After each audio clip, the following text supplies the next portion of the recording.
¡Cállate, chica! Bueno, como ya saben, tus primeros anteriores no los resultaron para buscar un novio. Así que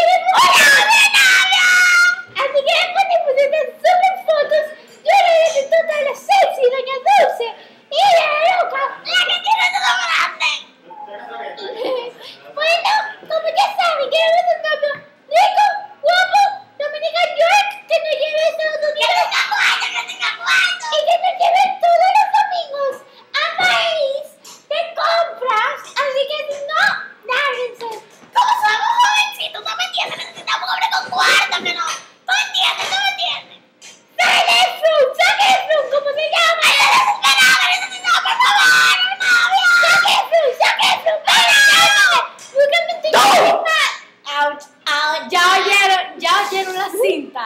Esas dos jovencitas están un poco desesperadas porque no le han respondido ni a la primera ni a la segunda cinta. Y no le Por queda- favor, respondan antes de que me un pata tú, coño, pero vieja, amargada.